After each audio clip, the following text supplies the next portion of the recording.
Hello tout le monde, bienvenue donc sur cette première table ronde de la biodiversité par Monopole et du coup d'autres projets qu'on va découvrir aujourd'hui. L'objectif, c'est de vous présenter ces intervenants et ensuite de parler de notre intérêt commun de cette journée de la biodiversité. On va démarrer. Manu, si tu veux te présenter. Bonjour à tous.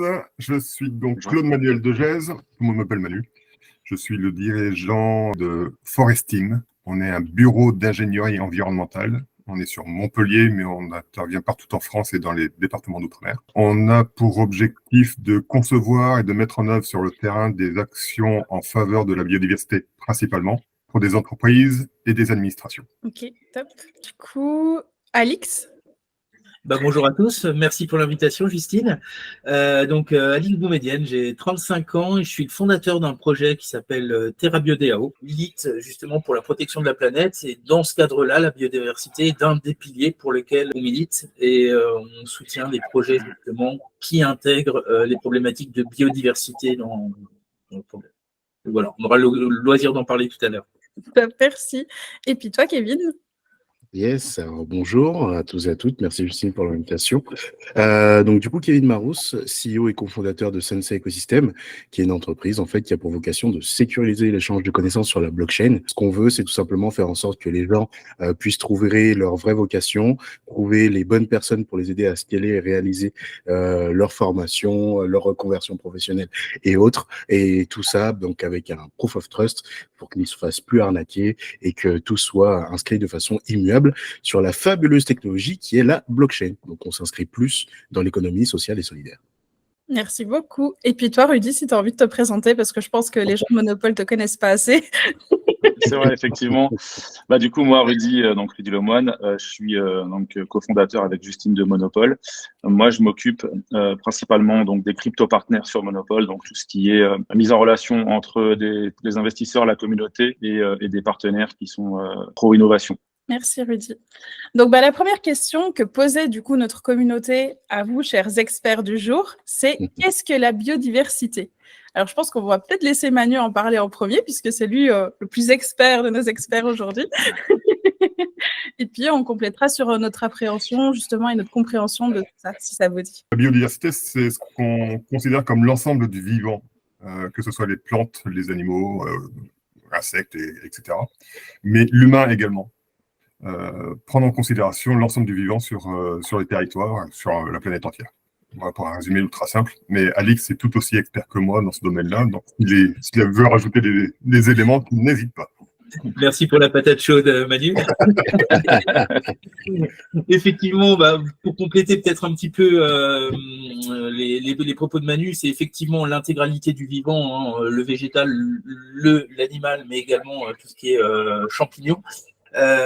Et aujourd'hui, la problématique avec la diversité, c'est justement l'impact des changements, notamment climatiques, et de l'activité humaine sur cette biodiversité, puisque la nature est une construction complexe où tous les éléments sont interconnectés et on va peut-être voir un petit peu plus tard qu'aujourd'hui, cette perte de biodiversité, donc cette perte de diversité dans les différentes espèces animales et végétales impacte fortement et a un effet que je qualifierais de rebond sur beaucoup de points de l'écologie.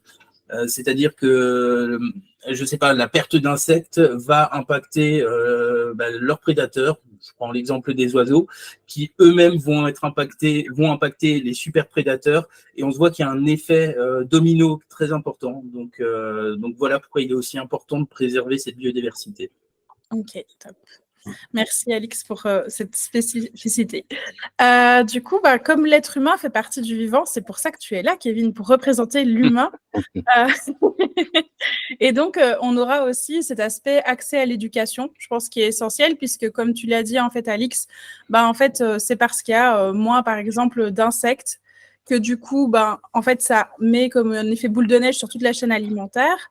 Et la problématique, c'est aussi que, par exemple, nos rapports à l'insecte, je connais plein d'amis qui, dès qu'elles voient un insecte, ou même Rudy, dès qu'il voit un insecte rentrer chez lui, c'est genre oust, chez moi. Donc, c'est vrai que l'accès à l'éducation par rapport à ça est primordial. Donc, Kevin, toi, tu représenteras tout cet accès à l'éducation. Aucun problème. Vous avez chacun une patate chaude énorme. À la différence d'avant, c'est que avant, je ne prenais pas conscience de tout ça. Bah, j'ai éliminé, on va dire, l'insecte qui était chez moi. Alors qu'aujourd'hui, la grosse différence, c'est que je le mets dans un verre, dans une serviette ou autre, et je le sors à l'extérieur pour qu'il s'en aille. C'est la grosse différence. Et lui dire au C'est là où revoir. j'ai évolué. Et je lui dis au revoir. Bravo Rudy en tout cas. Tu œuvres toi aussi à ta manière pour la biodiversité en ne les écrasant plus. À mon niveau. Top. Du coup, donc aujourd'hui, cette année, on a vu qu'il y avait un gros sujet qui commence à être un peu tendance. C'est ce qui est dommage, c'est qu'il faut que ce soit tendance pour que ce soit relevé. C'était justement par rapport au changement climatique, par rapport justement à ce changement qui est énorme. Et donc, on le voit même en cette journée de mai où il fait plus de 26 degrés du coup par ici. Donc, qu'est-ce qu'on peut dire en fait du changement climatique par rapport à la biodiversité? Comment ça va être ressenti dans les prochaines années? Est-ce que ça va vraiment avoir un impact considérable sur les espèces qui nous entourent et sur nous-mêmes aussi? C'est une question un peu bateau, mais c'est une question qui a été posée parce que je pense que les gens se rendent peut-être pas forcément compte que l'impact peut être très rapide. Ce ne sera pas dans 2 ou 3 générations. Si je peux attaquer, à mon sens, l'impact du réchauffement ou en tout cas du dérèglement climatique aujourd'hui sur la biodiversité et surtout la problématique de la rapidité de ces changements et de ces dérèglements. La nature sait s'adapter et elle le fait très bien. Simplement, aujourd'hui, on est sur des modifications de biotopes qui se font sur l'échelle d'une décennie, voire même pas. Le vivant s'est toujours adapté, il a muté pour s'adapter à ces différents écosystèmes. Aujourd'hui, la problématique, c'est qu'on ne laisse pas le temps aux différentes espèces. Alors, les animaux peuvent bouger, peuvent migrer, les arbres aussi, mais c'est beaucoup plus lent. Et on se rend compte, notamment dans nos régions, hein, Justine, t'es pas très loin de chez nous, je suis basé à Besançon, que l'effet des canicules répétées de ces dernières années impacte énormément, notamment le végétal, et on s'en rend compte aujourd'hui avec certaines espèces, certaines espèces de végétales qui sont complètement mortes. Et qui arrivent à migrer un petit peu parce qu'elles se déplacent vers le nord, vers des climats qui sont plus en adéquation avec les besoins de ces différentes plantes. Mais aujourd'hui, on se rend compte que énormément d'espèces, je vais citer par exemple le marronnier chez nous, les châtaigniers, qui ont tendance à disparaître. Voilà, donc ils crament en été et ils n'ont plus assez d'eau derrière pour pouvoir repartir l'année d'après. Donc là, sur les 5 dernières années, le paysage commence déjà à changer. Et si vous êtes curieux, si vous prenez l'habitude de regarder un petit peu autour de vous, vous verrez que les espèces changent et que certaines plantes, certaines espèces, certaines essences sont réellement en souffrance. Donc j'invite à tout le monde à se faire ce petit exercice de curiosité. Top, merci. Du coup, Manu, tu veux rajouter quelque chose par rapport à ça, par rapport à ce changement climatique? Alors, en effet, comme l'a dit Alix, il y a un bouleversement qui est en train d'être visible, ne serait-ce que par rapport à la rapidité d'exécution de ce changement climatique sur la biodiversité. On intervient également dans la prise en compte des espèces invasives, que l'on considère comme invasives sur le territoire, parce qu'on ne les connaissait pas à l'époque quand elles arrivaient sur notre territoire aujourd'hui, alors que ce sont des espèces qui en fait s'adaptent au changement climatique. Donc on est en train de voir une modification du biotope, comme l'a dit Alix. Typiquement sur Montpellier, on va connaître maintenant un environnement qui ressemble plus à l'Afrique du Nord plutôt qu'à la Méditerranée, typique des alentours de Montpellier. Donc on commence à s'adapter à ce genre de choses ou à se préparer à ce changement, tout comme on prévoit que le champenois sera beaucoup plus productif au sud de l'Angleterre. Donc il y a ce genre de choses à prendre en considération et une modification à prendre en compte pour laquelle, pour l'instant, l'espèce humaine n'est pas encore prête à faire face. La grosse problématique que l'on rencontre avec le changement climatique et l'impact que ça aura sur la biodiversité, c'est l'adaptation humaine à ces changements. Oui. Et on en parle de plus en plus, ce qui est aussi une bonne chose, en particulier sur la production agricole, par exemple. Oui. Par exemple, quand tu parles d'invasifs, c'est pas forcément des insectes, ça peut être également en fait des nouveaux, par exemple, tout ce qui est flore et faune. Donc, par exemple, en Belgique, je sais qu'il y a le rhododendron est considéré maintenant comme invasif et le lupin également aussi. parce que on n'avait pas ça en Belgique en fait naturellement, et maintenant ça prolifère de plus en plus, ça change vraiment en fait l'entourage, et d'ailleurs on s'est interdit de déposer des déchets verts de lupin par exemple près des cours d'eau, etc., de peur que ça se propage. Par exemple, les plantes invasives, celles qui sont considérées comme invasives, du moins en Belgique, hein. Il y avait justement toutes les espèces canadiennes. Donc, il y a le frêne canadien, ce genre de choses. Tout ça, ce sont des plantes qui sont considérées aujourd'hui comme invasives en Belgique. Et c'est drôle parce que quand j'ai voyagé, je me demandais pourquoi il était marqué qu'en fait, c'était interdit d'avoir des graines de plantes sur soi de d'autres pays, etc. Et là, on voit vraiment en fait qu'il y a cette demande et on voit en fait ce que ça cause et ce que ça engendre.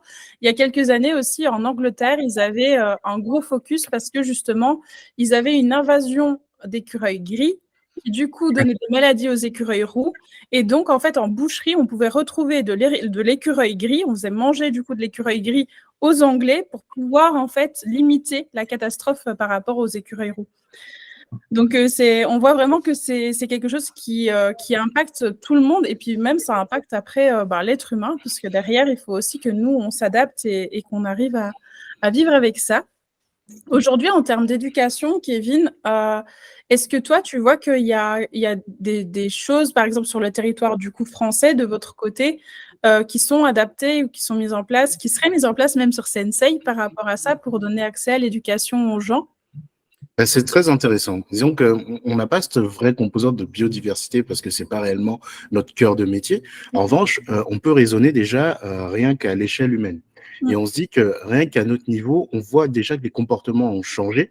Pourquoi? Bon, après, on ne sait pas si c'est réellement le climat qui fait qu'on a de nouvelles choses qui viennent polluer la vie humaine et qui changent nos habitudes. Mais nous, on fait un constat, on part du Covid. On se dit que voilà, le Covid, il a transformé nos vies, il a transformé les habitudes de consommation, et en fait, il a amené des déclics dans la tête des gens.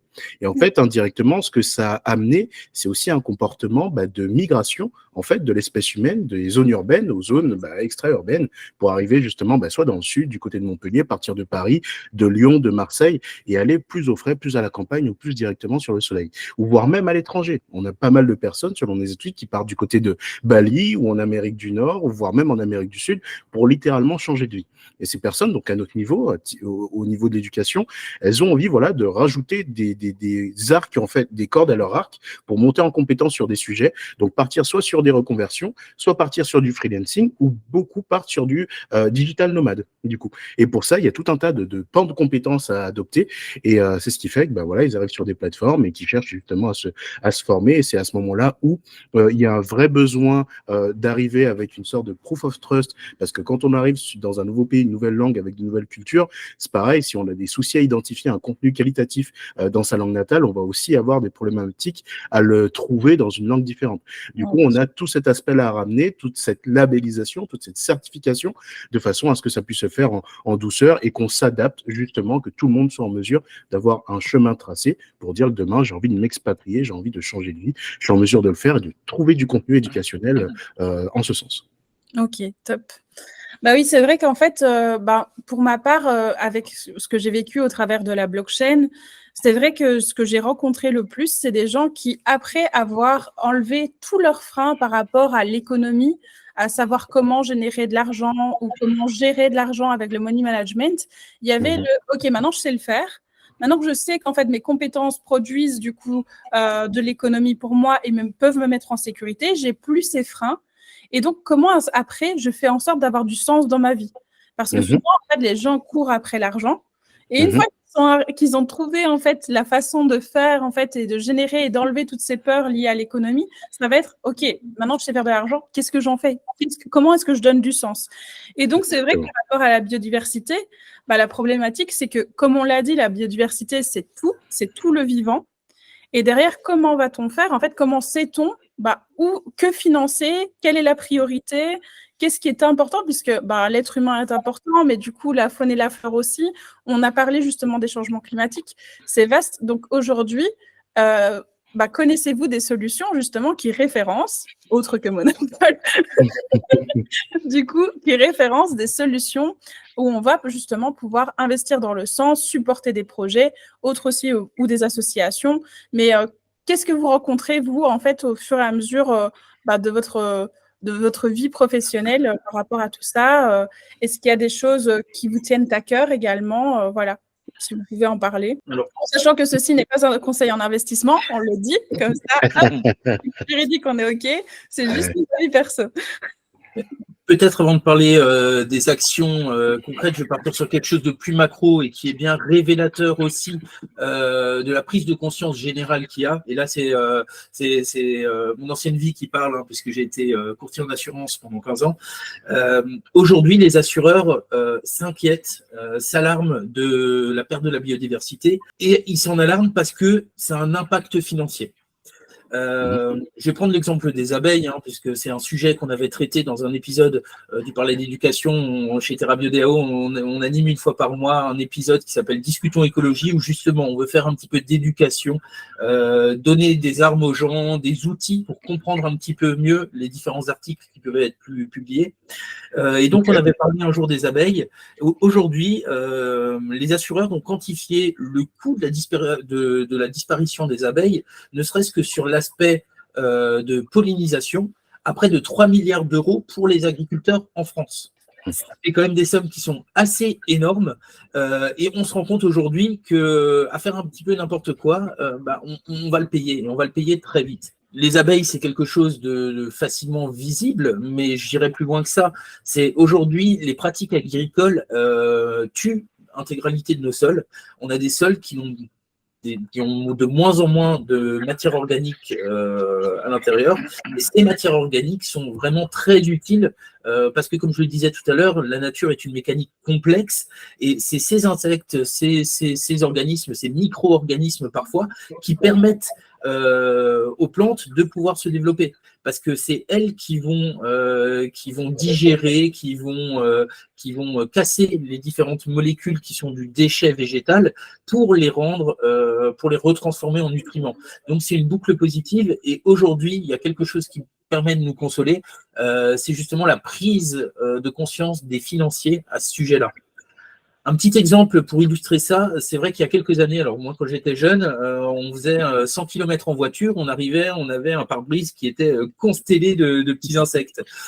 Il y a 5-6 ans, un exemple qui m'avait vraiment bluffé, hein, j'étais parti de Mulhouse, donc en Alsace, j'étais descendu jusqu'à Carcassonne et je suis arrivé, j'avais le pare-brise nickel. Donc c'est là où vraiment ça m'a mis une baffe, ça m'a fait un flash. Le côté positif, c'est qu'aujourd'hui, par les nouvelles pratiques agricoles, etc., on arrive à avoir de nouveau des espèces qui recommencent à se développer.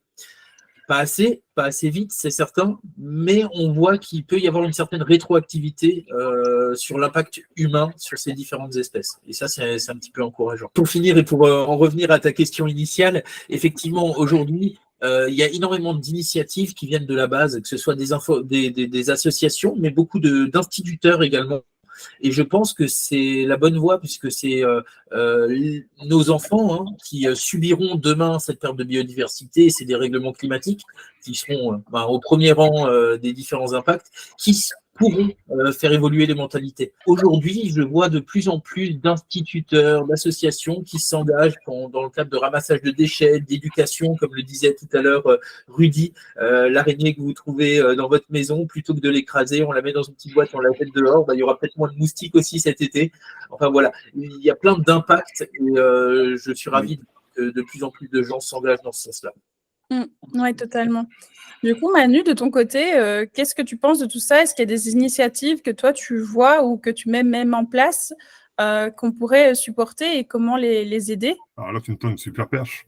Parce qu'en effet, il y a une grosse action que l'on mène depuis à peu près 1 an sur Forestim qui nous passionne vraiment et qui a été initiée par le ministère de la Transition écologique il y a à peu près 10 ans et qui est aujourd'hui portée par l'OFB. Et qui s'appelle les Atlas de la biodiversité communaux. C'est à la fois un inventaire de la biodiversité sur l'ensemble d'un territoire, et non pas des petites parcelles comme on voit à chaque fois qu'il y a une étude d'impact obligatoire. Donc c'est vraiment de prendre en compte l'ensemble du vivant sur l'ensemble du territoire, mais également de faire une animation sur le territoire en s'appuyant sur le sujet de la biodiversité pour mobiliser le plus de parties prenantes, donc des citoyens, des entreprises, des écoles, des administrations, pour les inciter à mieux connaître et à mieux protéger la biodiversité. C'est une action qui est à la fois une action environnementale et une action sociétale et sociale. C'est à la fois une démarche écologique et une démarche territoriale. C'est vraiment passionnant à mettre en œuvre. Une usine à gaz assez complexe. Ça manque clairement de financement parce que ça coûte un bras quand on veut faire quelque chose dans les règles de l'art. En particulier, si on veut prendre en compte la biodiversité marine, qui n'est pas prise en compte dans le cahier des charges de la classe classique. Mais c'est quelque chose de vraiment passionnant qui intéresse de plus en plus de communes. Aujourd'hui, il y en a plus de 3000 qui en ont fait sur le territoire français, alors qu'il y a quand même 36 000 communes en France. Donc on est un peu en retard, mais ça commence à s'accélérer.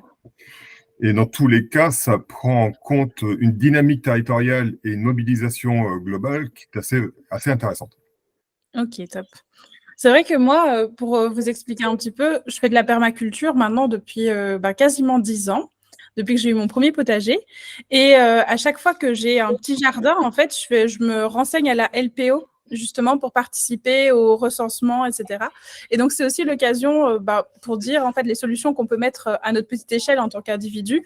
Par exemple, il faut savoir que ce week-end, donc le week-end qui arrive de la semaine du 22 mai, en fait, ce sera le week-end du recensement pour les oiseaux, par exemple, où justement, on vous demande juste de vous poser 1 heure sur votre balcon, dans votre jardin ou dans un parc. Donc, je pense que ça, au niveau difficulté, c'est quand même accessible à tous. Oui. Et de regarder, en fait, quels oiseaux vous rencontrez, quels oiseaux vous voyez, et d'aller justement le noter. Ça permet justement de recenser ce genre d'espèces. Est-ce que c'est un peu ça, les atlas, pour résumer de manière un petit peu pédagogique? C'est pas l'ensemble des atlas, mais en effet, ce genre d'action en fait partie. Alors, je ne veux pas vous faire l'étalage de tout ce qu'il y a dans un atlas, parce qu'il y a beaucoup d'actions, mais typiquement, la participation à l'inventaire citoyen fait partie de la classe de la biodiversité communale, où il n'y a pas que les scientifiques et les professionnels qui vont être sur le terrain pour faire des inventaires. Il y a aussi la participation des citoyens du territoire pour participer à la connaissance générale, mais aussi à la connaissance scientifique. Okay. Pour ça, on s'appuie sur des plateformes qui sont soit libres, soit propriétaires. Par exemple, il y a une société en France qui a créé une plateforme qui s'appelle Sciency, Sea pour voir en anglais et on sea sur la mer, parce qu'au départ c'était de l'observation marine, mais ils se sont adaptés également aux observations terrestres. Et ça permet à un citoyen qui n'a pas forcément les connaissances spécifiques de pouvoir faire une observation en temps réel géolocalisée d'une espèce et de pouvoir éventuellement la choisir sur un menu déroulant qui pourrait l'aider à reconnaître l'espèce. Donc oui, ça fait partie des actions qui sont dans un atlas, dans tous les cas pour augmenter la connaissance de la biodiversité sur le territoire. Ok, top. Merci pour cette précision. Dans ce sens-là aussi, la LPO propose, il n'y a pas que la LPO, mais la LPO parce qu'ils ont un réseau et un maillage, en tout cas en France, assez important, mais ils proposent énormément parce que observer les oiseaux, c'est une chose, encore faut-il les reconnaître. Oui. Et je pense qu'on manque clairement d'éducation dans le milieu scolaire encore aujourd'hui à ce niveau-là. Donc, n'hésitez pas à vous engager, à aller toquer à l'agence de la LPO la plus proche de chez vous. Et ils organisent très souvent des stages pour reconnaître les oiseaux. Donc, c'est des balades de 1 à 2 heures pour justement aller faire partir à la découverte du champ et des différents oiseaux qui vivent dans nos régions. Oui, ça peut être une super idée en plus de balade à faire. Et puis, en fait, quand on s'inscrit à la LPO, moi, du coup, par exemple, j'ai reçu ces petits cahiers où justement, on voit les différentes mésanges. Il y a du coup comment cohabiter avec la faune et la flore sauvage des jardins, comment faire un refuge sans chasse et les 55 espèces à reconnaître du coup sur le territoire français. Ce qui est dommage, c'est que moi, je connais la LPO parce que je suis passée en France succinctement. Mais par exemple, moi qui vis en Belgique, je sais qu'il y a l'association du coup pour les oiseaux, mais c'est pas aussi bien visible en fait et aussi coordonné. Ce qui fait que je me réfère toujours à la LPO malgré tout pour référencer mon jardin et dire que du coup c'est un abri pour les oiseaux et les espèces avoisinantes puisque j'ai tout un champ mellifère, etc. exprès. Donc, on repart sur les abeilles aussi, dont Alix nous parlait juste avant. J'ai vu qu'entre-temps, Dia nous avait rejoint. Est-ce que Dia, tu nous entends? Bonjour, je m'excuse déjà pour le retard. Pas de souci. C'est important le sujet dont on parle. Et j'aurais souhaité effectivement qu'un de mes partenaires associés qui travaille autour de la protection donc, de l'environnement, des enjeux liés à la biodiversité, mais qui dans le pays dont je suis, c'est le Gabon donc, où il est couvert par une vaste forêt qu'on appelle forêt des abeilles, justement. Donc, notre jardin, c'est directement la forêt des abeilles. Eh bien, on travaille sur les pollinisateurs, mais on considère qu'en dehors des abeilles, les grands singes en sont aussi, par tout ce qu'ils peuvent transporter. Et il y a un travail d'observation, un gros travail d'observation qui est fait sur ces grands singes-là, les grands singes de la Moukalaba. Et c'est fait dans le cadre d'une ONG qui s'appelle l'ONG Programme. Donc, traditionnellement, on va dire c'est les jardiniers de la forêt. Et souvent, dans les traditions, on leur accorde des pouvoirs ésotériques et tout ça qui font qu'ils sont exposés à, comment je veux dire, en fait, à tout ce qui est braconnage et toutes ces. Lorsqu'on parle d'activité donc génératrice de revenus, il y a un gros travail d'éducation, comme j'ai entendu là, qui est nécessaire auprès des populations, mais on voit que il faut vraiment voir les choses à un autre niveau. Les grands singes qui sont menacés par le braconnage, mais même par l'activité agricole lorsqu'elle n'est pas suffisamment normée, par les mines et par l'exploitation de la forêt. Normalement, j'avais quelqu'un d'autre qui devait intervenir, mais je crois qu'il est en forêt, justement. Et même, j'ai pas eu de retour de Dickman. Lui, c'est un docteur formé au Canada. Il est canadien, mais gabonais aussi. Et en gros, le travail sur lequel il est en ce moment, c'est le travail d'habituation des grands singes à la présence donc des humains. Et le dilemme que ça pose, c'est se dire que quelquefois, les grands singes vont être suivis, par exemple, parce que on va voir, par exemple, on va suivre leur selle, on va voir les marqueurs avec précision pour savoir, avoir plein d'informations sur ce qu'ils font. Et tout ça, c'est conservé, mais sur des tableurs Excel pour l'instant. Et à ce niveau, c'est vrai que si on était formé, si on avait des applications, si on avait des interfaces comme, entre autres, Monopole pourrait en produire et là, tout ce qui est blockchain aussi pourrait permettre très rapidement d'avoir un regard direct sur l'état de ce qui se passe. Parce que quand on parle de processus d'habituation des grands singes, le problème, c'est que c'est pour qu'ils puissent être approchés par des humains, en se disant que c'est une activité génératrice de revenus.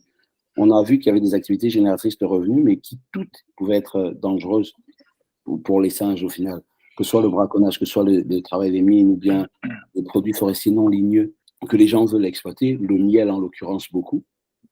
On se dit qu'il faut un travail d'accompagnement des populations pour que, quelle que soit l'activité qui est faite, la mesure de l'impact soit au centre de ce qui se fait, qu'il y ait un volet social, certes présent, mais lorsqu'on veut, par exemple, étudier les déplacements des singes, on étudie leur trotte, on étudie donc leur résistance aux antibiotiques, mais on s'est rendu compte que quelquefois, ils vont avoir dans leur selle des antibiotiques qui, normalement, c'est les humains qu'ils ont.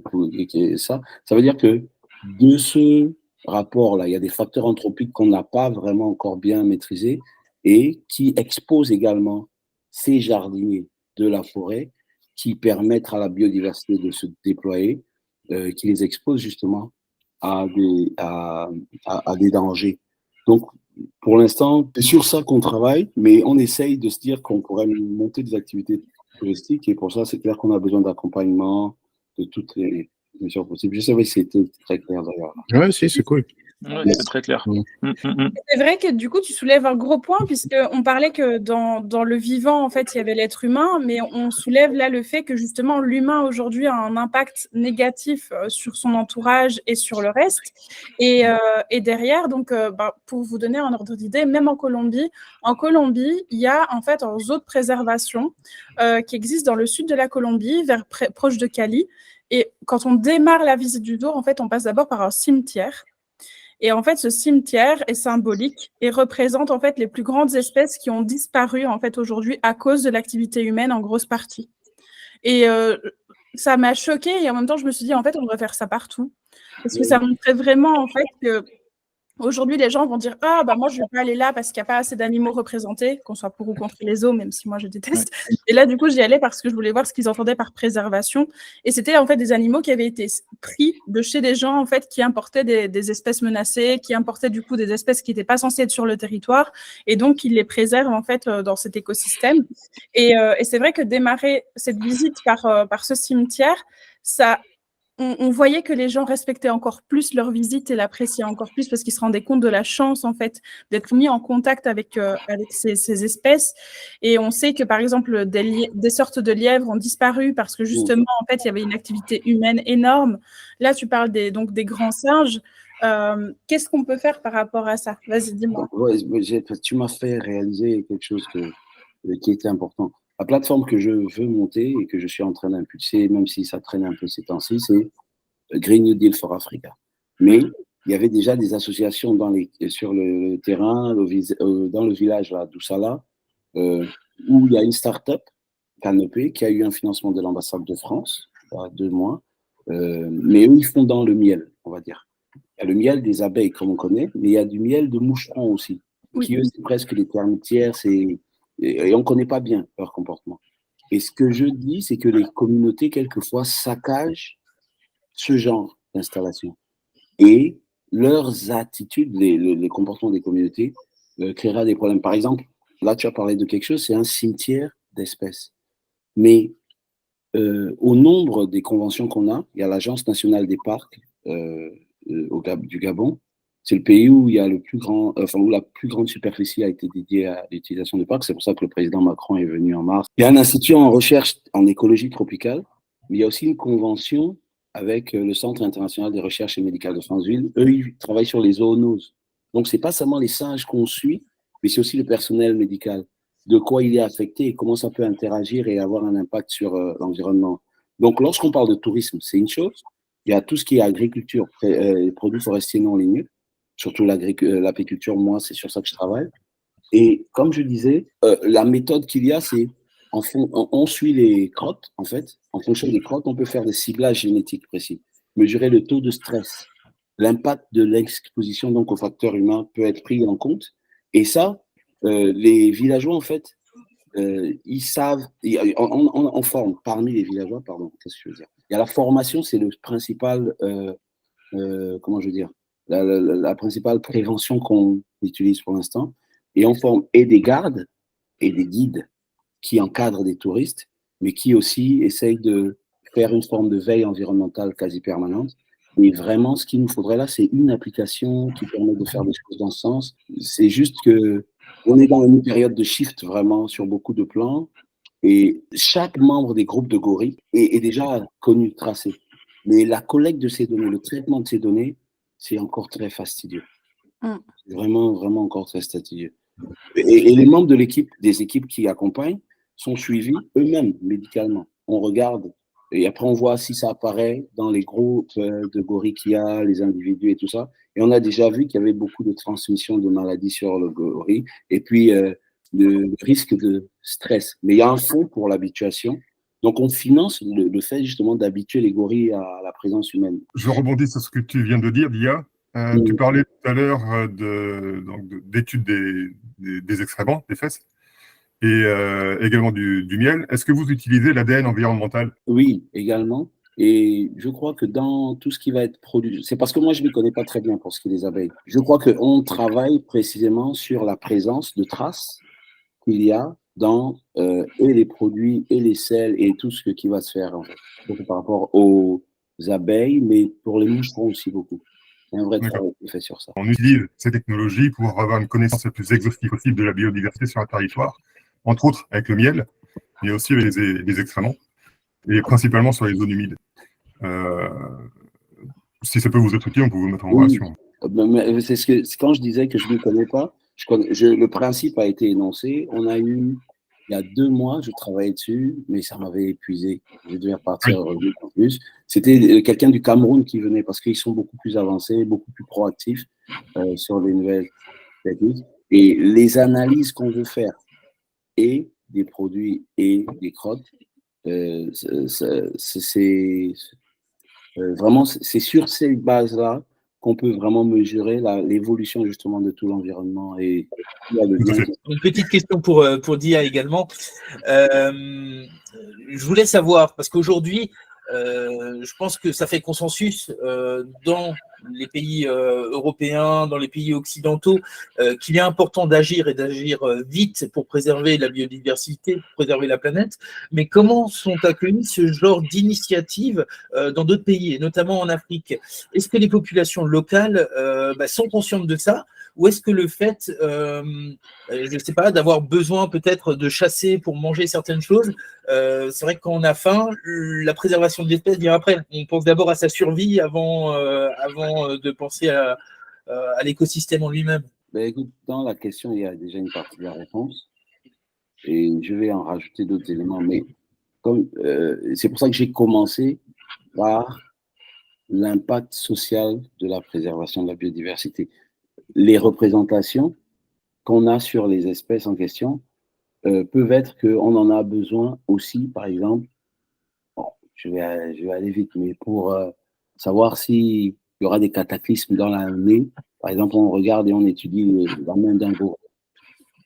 Moi, par exemple, je veux bien croire qu'il y a d'autres protocoles ou d'autres dispositifs qui peuvent être mis en place, mais si les représentations des premières personnes qui sont concernées vont dans ce sens-là, je crois qu'il y a un travail d'éducation dans les écoles qui sont à faire.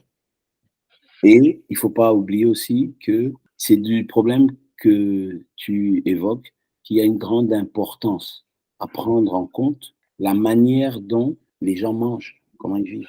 Et ça veut dire à la fois soit leur trouver de quoi, enfin un pouvoir d'achat, soit changer la perception qu'ils ont reçue traditionnellement de la façon d'interagir avec leur environnement du point de vue de l'alimentation. Et donc, ça implique que quand il y a des touristes qui peuvent arriver et que ça génère une activité, il faut penser et intégrer l'impact que ça a sur les populations.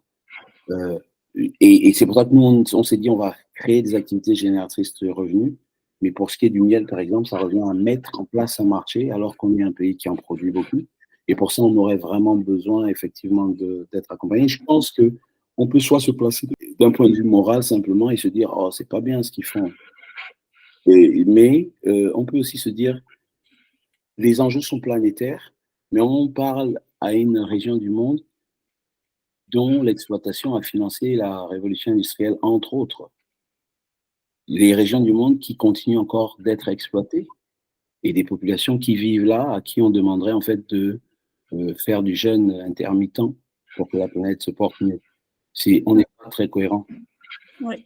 Je me place dans l'Occident, là. D'ailleurs, juste avant de te passer la parole, du coup, Kevin, je voudrais faire une intervention. Moi, j'avais vu une superbe vidéo qui était parlante et qui en fait, liait justement ce que Dia vient de dire à la question d'Alix. C'était une dame, en fait, qui représentait les populations indigènes africaines et qui, en fait, parlait aux institutions en disant « Vous avez essayé de nous gérer depuis des décennies et on voit qu'en fait, sur la biodiversité, il y a un fort recul et il y a de grosses préoccupations. » Alors que nous, pendant des siècles, on a su gérer nos territoires correctement et vivre en harmonie avec eux. Et si vous nous laissiez en fait reprendre les rênes de tout ça, parce qu'on sait mieux vivre avec nos cycles que vous pensez en fait pouvoir nous coordonner. Et comme tu le disais, Alix, le GIEC disait vraiment dans son dernier rapport qu'il n'y aura pas de justice environnementale sans justice sociale et on voit que du coup, le tout est coordonné. Donc, quand on parlait de priorité, eh bien, je pense qu'en fait, il n'y a pas de priorité, il faut juste un équilibre et c'est que les gens ont du mal à trouver. Mais on a en fait des choses qui sont en train de se coordonner. Par exemple, nous, on a signé le Business for Nature, en fait, donc de la COP 15. Ce sont des grandes entreprises comme du coup par exemple Enes et Moritz ou d'autres qui ont signé parce que justement ils veulent des régulations, ils veulent des réglementations pour la biodiversité et pour comprendre comment eux, même en termes économiques, ils vont pouvoir faire perdurer en fait leurs entreprises parce qu'aujourd'hui, vu qu'en fait il n'y avait pas de réglementation pour tout ça, ou du moins des réglementations qui leur permettaient de faire des excès ou autres, aujourd'hui on arrive sur un cap où ils ne savent pas en fait vers quoi se tourner. Kevin, du coup, je te laisse la parole. Ouais, merci. Moi, déjà, je tenais déjà à vous dire, messieurs, merci pour tous ces éléments de lumière. La biodiversité, c'est absolument pas mon domaine de compétences. Et là, j'en apprends comme jamais. Donc, c'est incroyable. Pareil. Merci pour le plug, Justine. C'est incroyable. Moi, je vais un petit peu recentrer le débat justement sur l'économie sociale et solidaire et la blockchain. je vais avoir deux composantes qui vont être très importantes, qui vont être celles de l'humain et de la technologie. Et à travers tout ce que j'entends, j'ai vraiment l'impression que la biodiversité, dans un premier temps, elle va avoir un seul élément qui va être un petit peu maître de son évolution ou de sa dégradation, qui reste le facteur humain. On parlait de cimetières de zoos, on parlait justement d'impact qu'on retrouvait dans les selles, des choses que normalement ces grands singes n'est pas censé avoir, et idem aussi pour les abeilles. Je pense que la partie éducative qui doit être faite en ce sens, elle se fait un petit peu en amont, et je vais vous expliquer pourquoi. Et là, c'est là où je reviens sur la composante blockchain et ce que Sensei est en train d'apporter. Nous, sur notre MVP, on a vraiment vocation à connaître nos utilisateurs, à la fois nos apprenants, mais aussi nos formateurs, en leur faisant passer ce qu'on appelle l'ikigai, qui est en fait tout simplement une méthode pour avoir une méthode japonaise pour donner un sens à sa vie, connaître son why, savoir ce pourquoi on est fait, et ce qui peut nous aider à devenir meilleur, du coup, mais quelque chose qui fit en fait avec nos ambitions. Et généralement, ce qu'on fait, c'est qu'on leur fait passer toute une série de questions, on leur fait classer des objectifs du plus important au moins important, et on leur met des aspirations, des choses qui ont un sens à leur vie. Et ce qu'on voit qui retombe souvent, c'est beaucoup les animaux, la nature, l'écosystème en général, parce qu'on n'a pas la terminologie biodiversité, mais l'écosystème, le bien-être animal et compagnie. Et en fait, les gens sont déjà sensibles à ces cases-là. Et du coup, ce qu'on fait avec ça, c'est qu'on va sortir des vision boards que les gens vont être en mesure donc d'imprimer ou de mettre en fait sur leur profil en mode profil picture pour toujours avoir insight ces objectifs. Et je pense qu'à terme, en poussant du contenu, comme vous le faites du coup avec, alors je crois que c'est TerraBio, avec ForStream et du coup Dia, ça peut être de pousser ce type de contenu qui peut être totalement gratuit, uniquement fait pour sensibiliser et continuer à faire de l'awareness autour des problématiques qui constituent un impact majeur sur la biodiversité, mais il y a déjà un public qui est indirectement à l'écoute de tout ça.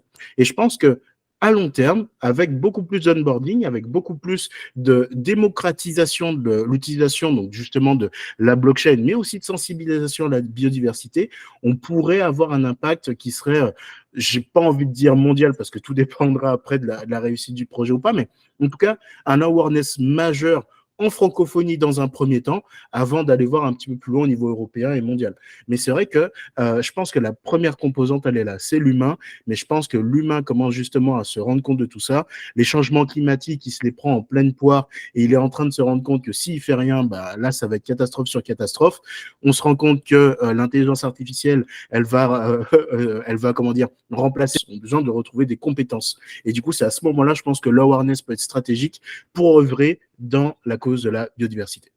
Totalement. Merci du coup, Kevin, c'était top.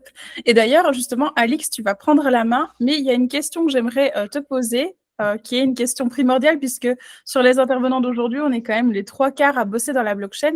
Pour toi, est-ce que c'est en adéquation décroissance et blockchain? C'est un gros sujet du coup pour les écologistes. Et moi, en fait, je pense que la blockchain aujourd'hui peut permettre une décroissance. Mais du coup, quel est votre avis en fait aujourd'hui à vous? C'est vraiment un gros sujet, je le sais, et on est là justement pour faire un peu débat, pour en parler. Mais est-ce que vous pensez que du coup, décroissance et blockchain peuvent aller ensemble? J'en suis persuadé. Sinon, on n'aurait pas lancé aujourd'hui TerraBio, justement un projet blockchainisé. Je pense que la blockchain, on parlait tout à l'heure de justice sociale. Cette justice sociale, elle va passer par un changement de modèle. Et justement, la blockchain est aujourd'hui un outil qui va nous permettre ce changement de modèle, d'avoir des gouvernances horizontales avec les DAO qui sont permises par la technologie blockchain, d'avoir une traçabilité, une ouverture et une transparence de l'intégralité des transactions. Ça va passer par ces outils et par justement une gouvernance, enfin pas une gouvernance, mais un modèle sociétal beaucoup plus horizontal et beaucoup plus proche de la personne pour pouvoir influer justement sur le monde de demain. Donc pour moi, la blockchain est un outil encore jeune, est un outil encore naissant, mais c'est ce qui va permettre aussi de construire le monde de demain. Et si je peux me permettre, alors je fais juste une toute petite aparté par rapport à ce sujet, mais on parlait d'éducation. L'éducation est très importante, d'autant que et l'emploi de ce vocable, de ce champ lexical m'embête un petit peu, c'est un marché qui est naissant. Je vais prendre l'exemple du crédit carbone, qui depuis quelques années, on en entend tous parler, mais il y a différentes manières de faire du crédit carbone. Si c'est planter des arbres à l'autre bout du monde en allant couper par exemple des forêts natives pour replanter en monoessence des espèces qui poussent très vite et qui vont stocker beaucoup de carbone mais qui détruisent la biodiversité, qui détruisent l'écosystème en général, non, c'est pas la bonne manière de faire. Donc l'éducation passera aussi par une normalisation et un tri à faire entre les différents acteurs qui proposent tout ça. Aujourd'hui, toutes les sociétés veulent être green, et je mets des gros guillemets quand je dis ça, mais il y a une manière de le faire, et je pense que l'éducation doit aussi mettre grandement l'accent sur les acteurs qui font les choses, qui les font bien ou pas bien. Et pour ce faire, rien de tel qu'un label. Hein. Je partage mon avis. On aura l'occasion d'en reparler. Carrément. Du coup, avant de laisser la parole à Dia qui avait levé la main, Manu, du coup, que penses-tu donc de la blockchain et de la décroissance? Je pensais couper à la question. Non, c'est justement ton avis qui nous intéresse. J'étais content qu'Alex réponde. Non, mais du coup, pourquoi en fait, c'est cohérent ou pas? Oui, oui, tout à fait cohérent. Je rejoins l'avis d'Alix sur le fait que la blockchain est un outil qui peut très bien être appliqué à la biodiversité et aux actions que l'on mène pour la biodiversité. Typiquement, nous, on s'intéresse beaucoup aux NFT pour toutes les actions environnementales que l'on peut mener. Alors, évidemment, les crédits carbone, à partir du moment où ils sont qualitatifs, au moins pour faciliter la transaction des crédits carbone entre les ayants droit, aussi bien les producteurs de crédits carbone que les entreprises qui les achèteraient pour compenser leurs émissions. Obligatoire ou volontaire, mais au moins de faciliter les transactions et de pouvoir faire le suivi, la comptabilité et la justification de ces actions. Mais ça ne va pas qu'à ce niveau-là, ça va vraiment au-delà. Nous, dans Foresteam, on réfléchit aujourd'hui à l'intégration de crédits biodiversité. Alors, c'est un sujet international très complexe, beaucoup plus complexe que les crédits carbone, mais qui commence à arriver. Et il faut justifier de ces crédits, encore une fois. Et il me semble que, nous pensons que la blockchain peut être une solution de ce côté-là. Ça va au-delà d'une attestation juridique qui est plutôt concentrée sur un pays. C'est vraiment une possibilité de pouvoir faire des actions internationales avec un référentiel et une certification qui est immuable. Ouais. Donc, pour nous, la blockchain est clairement un outil qui est utile aujourd'hui et qui va avoir un impact non négligeable dans l'avenir pour justifier nos actions. Ok, top. Merci. Tu vois, il n'y avait pas de quoi passer la question. Hein. Ouais, très, très top. Et en fait, c'est ce que je voulais dire, c'est qu'aujourd'hui, vous voyez, on représente tous des régions différentes, des pays différents. Il y avait Dia, du coup, pour l'Afrique. Moi, du coup, qui suis entre la Belgique, la Suisse et parfois le Portugal. Et en fait, vous qui êtes en francophonie dans des régions différentes, l'avantage de la blockchain, pour moi, c'est que on a tous un sujet commun. Vous le voyez aujourd'hui, la biodiversité, elle impacte tout le monde, que ce soit dans le nord, dans le sud, dans l'est, dans l'ouest, ce que vous voulez. Et en fait, au lieu de dire mon projet, en fait, par exemple, ma société est française ou ma société est belge ou du coup, mon objectif est de réaliser ça sur mon territoire, là, en fait, avec la blockchain, on est en fait sous une même bannière, sans tomber dans les bisounours, bien sûr. Mais ce que je veux dire, c'est que l'avantage de la blockchain pour moi, en termes de décroissance aussi, c'est qu'au lieu de proliférer plein de petits projets qui vont être en fait locaux, ça va permettre en fait de co-créer ensemble des projets internationaux qui vont permettre en fait de fluidifier aussi les transferts d'informations, les transferts de recherche et qui vont permettre de faire évoluer les choses. Et donc, par rapport à ça, je pense vraiment que ça peut être optimisé pour justement permettre la décroissance, un peu comme ce que l'Écosse a fait, parce que l'Écosse a un gros sujet sur ça et œuvre aussi à ce niveau-là. Oui, Dia, dis-moi, parce que j'attendais que tu reviennes pour te passer la main. En fait, mon ordinateur était en train de me lâcher, je ne pourrais pas le charger. Mais le lien entre blockchain et décroissance, pour nous, le réseau d'acteurs avec lesquels j'interagis, il y en a beaucoup sur le continent, mais il y en a qui sont ici aussi. C'est-à-dire que le communautarisme ancestral, comment dans les villages ça se faisait, puisse renaître. Pas un communautarisme du point de vue républicain, justement que c'est à l'échelle incrémentielle que les changements qui vont être les plus pérennes, en fait, se font en général, dans les manières de consommer, les manières de fonctionner. Tout à l'heure, justement, il a été question du rôle de l'éducation. Et nous, dès la fin de l'année passée, une des questions qui s'était posée, c'était de voir comment les villages et les communautés, considérés comme des relais, parce que le projet autour de ce qu'on fait quand on parle de Green New Deal, c'est de voir comment justement la préservation de l'environnement, les enjeux liés aux mutations dans lesquelles on est, comment on répond justement à ces besoins actuellement, sont reçus de façon durable également du point de vue du continent. Et si un des enjeux, c'était de créer des activités génératrices de revenus qui accompagnent l'habituation des grands singes, ou bien justement le suivi des grands singes, une donnée extrêmement importante, c'était de se dire qu'on va avoir besoin de chercheurs, mais aussi de membres des communautés qui ont une connaissance scientifique et qui permettent donc de passer du savoir traditionnel à un savoir dit moderne, mais dans le respect du lien. Ça veut dire les sociétés initiatiques traditionnelles ne vont plus jouer le même rôle, elles ne le jouent déjà plus. Et souvent, c'est autour de l'argent et c'est mercantile.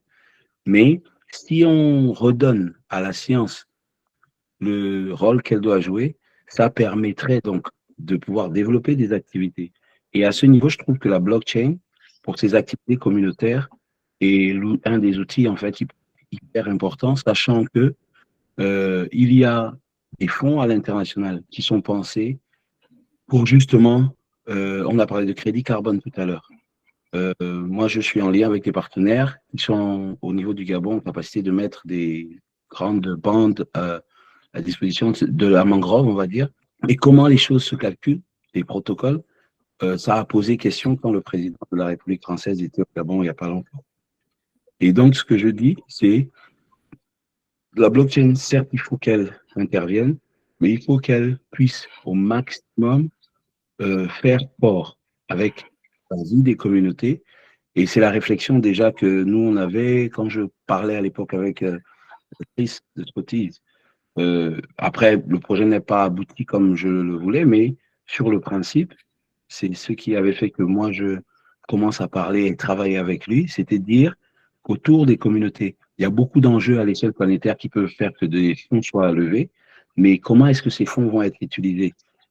Comment est-ce que on peut documenter, tracer pour mesurer au mieux toutes les composantes de l'impact, que ce soit environnemental, social, économique, peut-être même sur le plan symbolique à un moment, eh bien, il faut que ça soit vraiment, vraiment, vraiment intégré. Voilà, il faut que ça soit des données qui soient intégrées. Et les villages et les communautés, pour moi, gagneraient grandement à être sensibilisés, formés à l'utilisation de cette technologie, justement. Oui, totalement. Totalement. Bah, ça, ce sera le rôle de Sensei. Hein. Exactement, exactement. Gros stage, tu vois. Ouais. Non, mais on est prêt. Mais c'est hyper intéressant. Et en fait, ouais, j'ai vraiment l'impression qu'il y a ce côté sensibilisation qui revient et qui est primordial, en fait, dans la préservation de tout ça. Et c'est un vrai enjeu à prendre au sérieux et il faut qu'il soit adressé de la meilleure des manières. Donc, ça amène tout un nouveau pan de réflexion aussi dans l'onboarding et dans l'awareness autour de ce sujet-là auprès de nos utilisateurs. Bah, c'est ça, surtout que comme on l'a relevé Alix tout à l'heure, en fait, il y a vraiment mais même toi, en fait, Kevin, tu l'as relevé, c'est le fait qu'en fait, là, avec le changement climatique, il va y avoir un changement aussi des métiers. Et donc, par exemple, il y a 10 ans, quand je travaillais toujours en tant que salarié, jamais j'avais un manager du bien-être au travail ou du coup un responsable RSE de ma boîte. En Belgique, ça n'existait pas. Là, aujourd'hui, quand nous, on doit édifier des fiches de poste au sein de Monopole et qu'on doit chercher un responsable RSE, comment choisir? Il faut quelqu'un qui, pour moi, vit ses valeurs, mais est-ce que tout le monde vit ses valeurs? Est-ce que réellement tout le monde le même sens. Et c'est là où je vois l'intérêt de Sensei, parce que justement, tu recoupes tout ça, en fait. Donc, Exactement. je pense que l'éducation vers ce genre de métier, vers les besoins qu'on va avoir pour la biodiversité et pour la planète dans son ensemble en général, même sur la blockchain, du coup, tout ça, en fait, doit être lié. Et c'est l'avantage, encore merci d'avoir accepté, Kevin, parce que du coup, tu rassembles, en fait, toute la solution. Non, mais c'est très cool. Permettre tout Très, ça, très cool. c'est assez cool. Ouais, non, je vois qu'il y a des use cases concrets et effectivement, avec toute la data qu'on va être en mesure de recouper demain, en intégrant des technologies. Donc déjà de base, notre premier layer, c'est la blockchain. Le second, ce sera l'intelligence artificielle. Et le fait d'avoir cet ikigai qui nous permettra déjà de qualifier les envies et les ambitions de chacun des individus présents sur la plateforme, on sera en mesure de leur faire des matchmaking, d'aller rencontrer par exemple des experts comme chez Forestream ou comme Dia par exemple, ou encore Alix, afin de pouvoir être informés sur des sujets plus pointus sur la biodiversité, ou peut-être même faire des mises en relation pour potentiellement créer un nouveau projet de préservation, et justement qui fait partie du réseau professionnel de Forestream ou de Dia, tu vois. Donc c'est très très intéressant et ça me parle beaucoup ces histoires. Je pense qu'en fait, pour moi, la blockchain, ce qu'elle peut également apporter, c'est tout simplement se dire que l'enjeu, là, il est le même pour tout le monde, quelles que soient nos activités. Monopole pour du sourcing de projet, du support de projet. Forestream, justement, par rapport à tous les travaux que vous mettez en place. Et je sais, Manu, que tu as plusieurs chantiers en même temps. Du coup, Kevin, toi, sur tout l'aspect éducatif. Et je pense qu'en fait, la blockchain, ce qu'elle peut nous apporter, c'est surtout une DAO avec les mêmes intérêts, mais où on met toutes nos datas en commun pour aller vers ce même objectif, en fait, qui est l'aboutissement d'un avenir meilleur avec justement ces enjeux. Parce que, par exemple, en fait, toi, Kevin, tu vas peut-être réveiller des consciences, former, éduquer, et donc, en fait, les personnes vont peut-être devenir des porteurs de projets de quelque chose de plus grand. Et quoi de mieux, du coup, que d'avoir des experts comme, du coup, Manu chez Forestream, même s'il aime pas quand on dit ça, et Alix, et du coup, Monopole pour financer, tu vois. Enfin, je pense que on fait, en fait, nous-mêmes, on a une sorte de cercle vertueux, en fait, au sein de ce call. Et justement, comme Dia le disait, aujourd'hui, par exemple, Dia qui a un projet qui est porteur, mais qui manque de financement, qui manque peut-être de données ou de personnes en plus, pourrait justement être accompagné par ce genre de DAO, en fait. Tout à fait. Et c'est pour ça qu'on s'intitule Sensei Ecosystem, parce qu'on pense que l'avenir blockchain et cross-chain et bien évidemment cross-project. Et je pense qu'effectivement, il y a quelque chose à faire en ce sens. Tu as tout résumé. Totalement. Dia, par contre, tu as ton micro coupé, donc je sais que tu vas intervenir, mais... Pardon, oui, je voulais dire quelque chose, je peux te dire ça. Une des difficultés que moi j'ai en décembre et mars, parlant justement, tu vois, Kevin, j'ai pas été là au début quand tu as présenté Sensei. La difficulté par laquelle moi j'ai été confronté, c'est que les personnes avec lesquelles l'idéation s'est faite pour des idées de DAO qui devraient être adaptées à des communautés, reliées entre elles de façon à pouvoir mesurer l'impact environnemental. En fait, je me suis rendu compte, surtout que je travaillais avec quelqu'un qui est, pour ce que j'avais compris, il est passionné des grands singes, mais j'avais l'impression que la technologie prenait le pas sur les éléments du use case qui sont de l'ordre du symbolique, du culturel, de comment le vécu est fait. Et je te cache pas, c'est pour ça que là, je me présente en tant que Dia plutôt que le réseau qu'on a impulsé et que Green New Deal for Africa, que Justine elle a pu voir commencer. Parce que dans les mois qui ont suivi, je me suis trouvé confronté à une forme de mur. Je ne suis pas sûr que ça soit lié essentiellement à la technologie. Je me suis dit, c'est un problème de financement, mais pour financer, il faut avoir une vision assez claire des use cases et la manière peut-être donc de former les partenaires que j'ai localement à formuler les choses d'une façon qui soit intelligible et qui puisse être prise en compte. Après, c'est pour ça que tu vois sur Sensei, comme je disais tout à l'heure, nous on part du principe que l'humain c'est une créature fantastique mais qui est aussi démoniaque. Par contre, sa nature par définition c'est d'être une créature sociale. Et ce qu'on veut faire justement avec Sensei, même si on a ce layer de blockchain, on rajoute aussi ce composant social qu'on connaît actuellement, qui est celui des réseaux sociaux, où on va créer des communautés, où on va fédérer autour d'un objectif commun ou pas. Et du coup, ça va permettre aussi d'onboarder donc des populations ou des équipes, tu vois, autour d'un intérêt commun sur des technologies qu'elles sont déjà en mesure d'utiliser, parce que c'est au même titre qu'un Facebook, qu'un Udemy, qu'un Twitter ou autre, avec un feed d'actualité, avec un chat, avec des groupes, avec des guildes. Et du coup, grâce à ces guildes, par exemple, on pourrait même mettre des populations en compétition à obtenir un scoring sur leur impact sur la biodiversité de tel ou tel village, tu vois, de faire des leaderboards, créer de l'engagement. Et c'est justement à travers tout ce système de gamification, de réputation, de niveau et de blockchain qui rajoute ce composant de trust pour mesurer l'impact et bien attitrer, par exemple, que telle ou telle personne a réellement réalisé des actions qui ont contribué à l'atteinte de cet objectif, donc qui à la fois fait une sorte de proof of authority parce que c'est inscrit de façon immuable sur la blockchain, et justement cette personne-là au sein de l'écosystème à la fois blockchain mais d'acteurs pour la biodiversité, j'y arrivé, décidément j'ai du mal, elle aura montré qu'elle est engagée, qu'elle a eu un impact, qu'elle a apporté sa pierre à l'édifice, et c'est d'autant plus fédérateur. Donc on fait vraiment un melting pot de tout ça pour justement aider les problématiques que tu viens de soulever à fédérer autour de ces sujets-là. C'est grosso modo la problématique que l'on s'était posée au tout début quand on s'était penché sur les atlas de la biodiversité communale, où il y a un canevas qui est déjà préétabli par le ministère, mais qui ne prenait pas. Et en effet, c'est une action qui coûte cher. Alors, cher, c'est plus de 200 000 euros pour un petit atlas. Hein. Ça peut aller jusqu'à plusieurs dizaines de millions d'euros pour un gros territoire, comme on a pu faire des estimations dernièrement pour des communautés de communes. Donc, en effet, ce sont des budgets qui sont importants que les communes n'ont pas. Elles ont la volonté de faire, mais pas les moyens à la fois techniques, mais surtout financiers. Et comme vous le soulignez tous les deux, il y a un besoin de financement, mais la démarche d'aller chercher de l'argent pour financer ça ne fonctionne pas. En tout cas, pour nous, ça n'a pas fonctionné. Donc, on a un peu retourné le problème. On s'est dit que de tous les éléments qu'on allait apporter, et comme tu le soulignais tout à l'heure, Kevin, ce sont des éléments de preuve d'action réalisées sur le terrain, à la fois environnementales, mais aussi sociales et sociétales.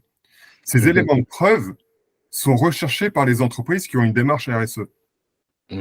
Donc, du coup, nos atlas sont plutôt orientés comme une démarche RSE auprès des entreprises pour nous aider à trouver les financements. Et ça se sent.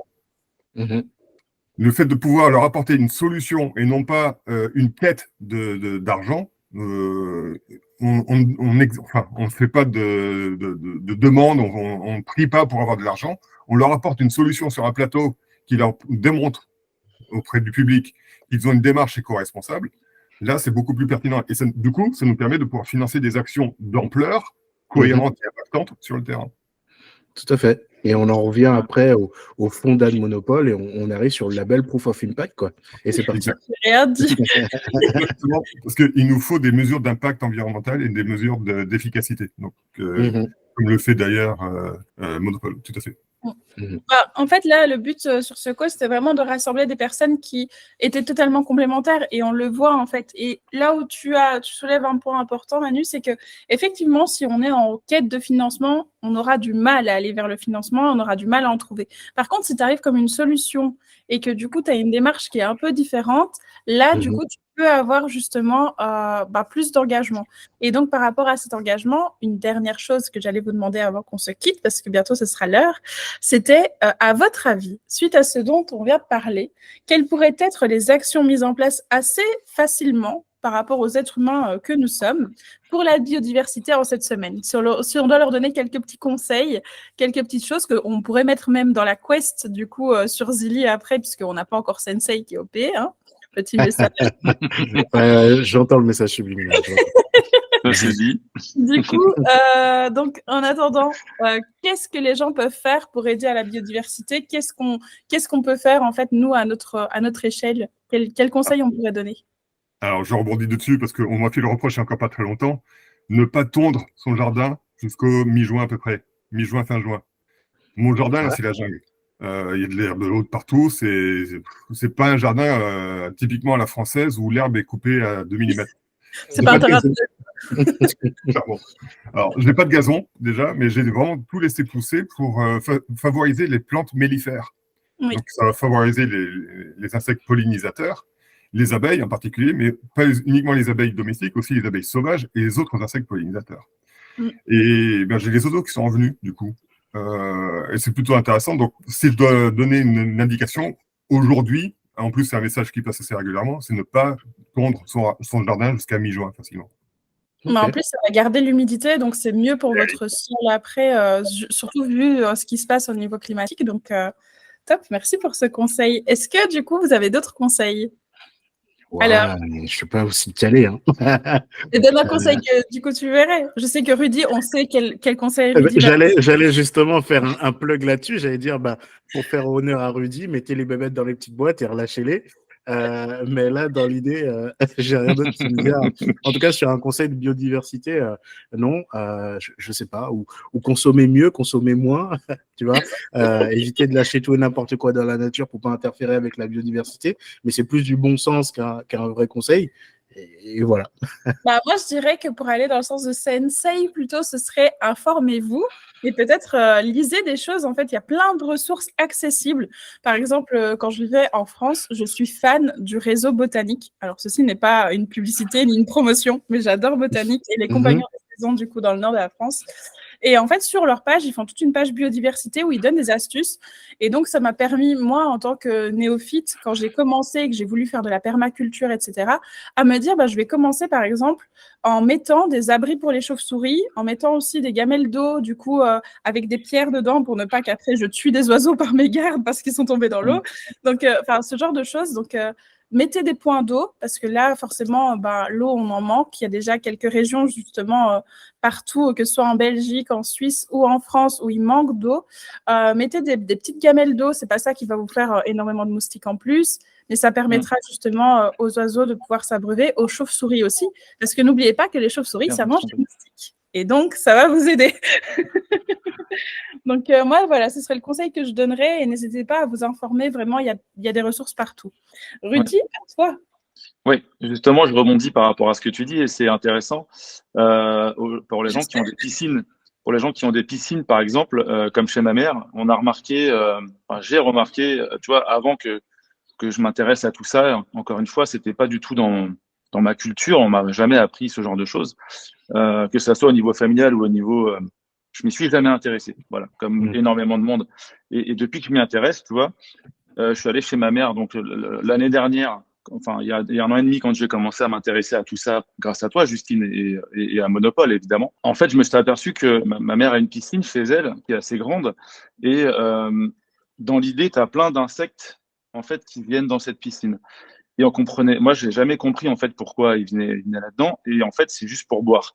Donc, ce qu'on a fait durant l'année qui vient de se dérouler, c'est qu'en fait, on a mis plein de petits bols d'eau à côté de la piscine. Je me suis aperçu qu'il y avait beaucoup moins d'insectes dans la piscine, et beaucoup moins de guêpes, d'abeilles, de mouches, de moucherons ou d'autres choses.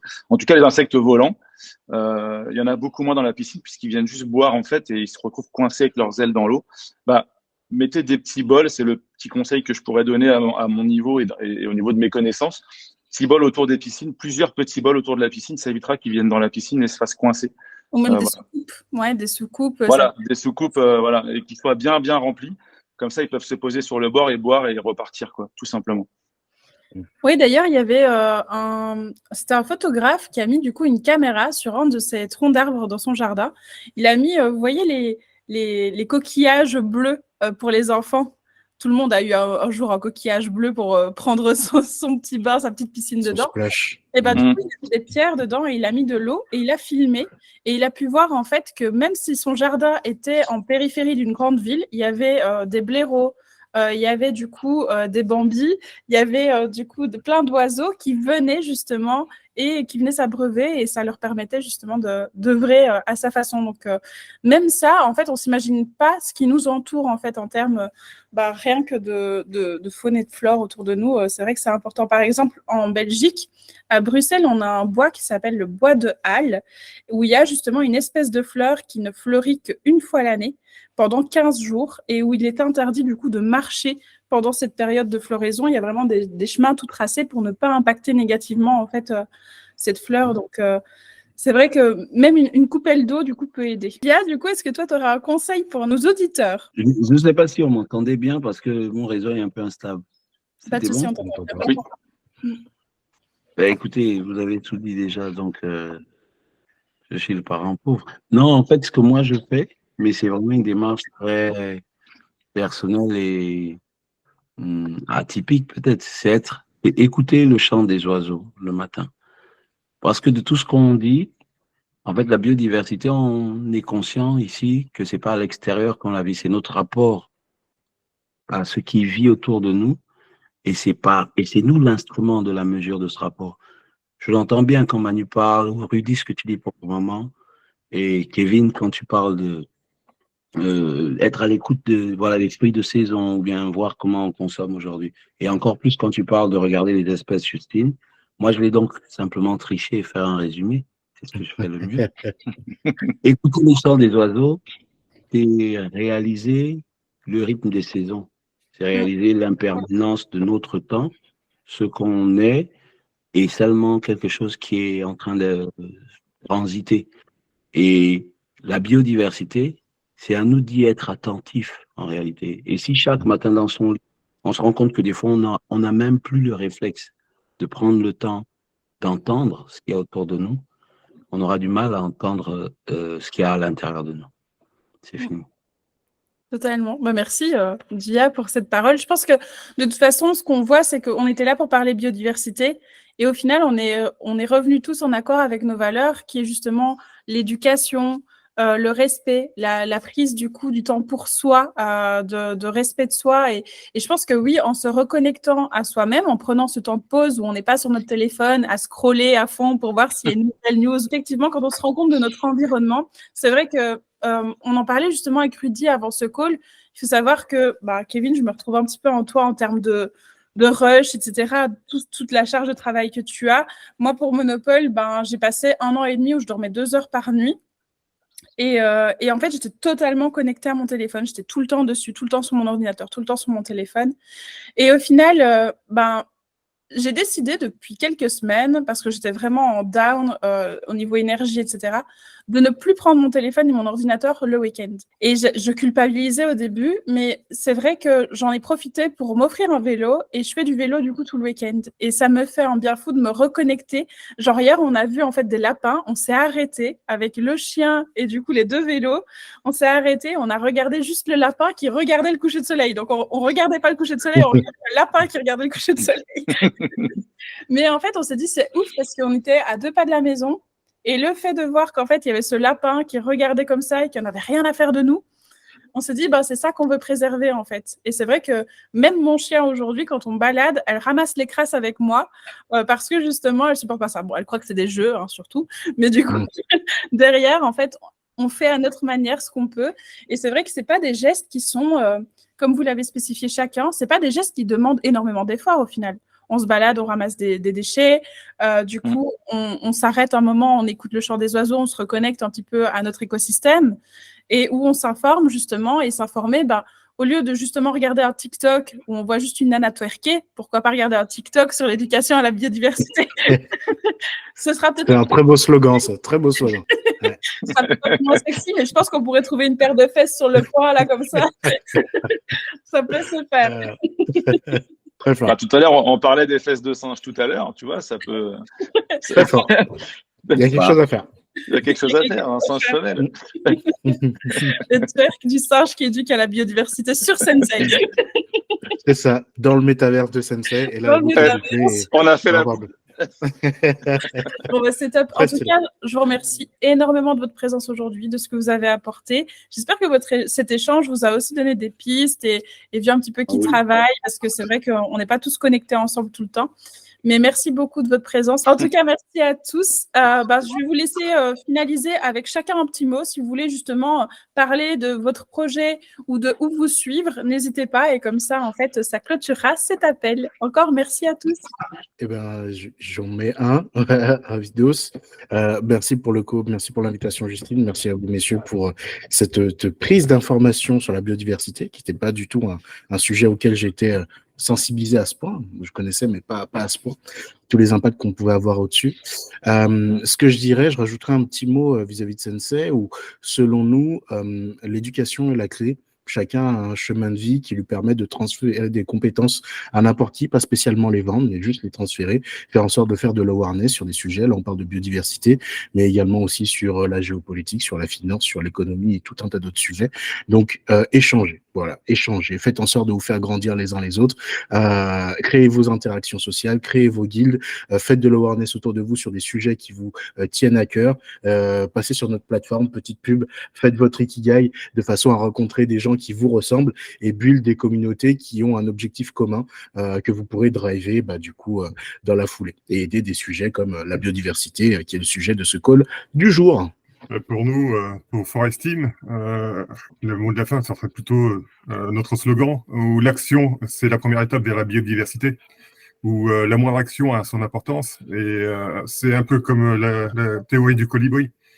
Quel que soit notre positionnement dans la société, on peut tous faire quelque chose, et c'est pas nécessairement quelque chose de grand ou de très grande ampleur.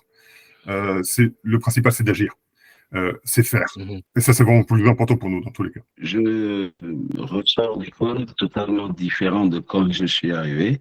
Je venais plus pour partager, faire acte de présence, mais il y a des choses qui ont été dites par rapport à d'abord l'éducation, comme tu as parlé, Kevin, et ça va me recentrer sur quelque chose que je faisais, et c'est possible que je prenne la tâche à ce moment.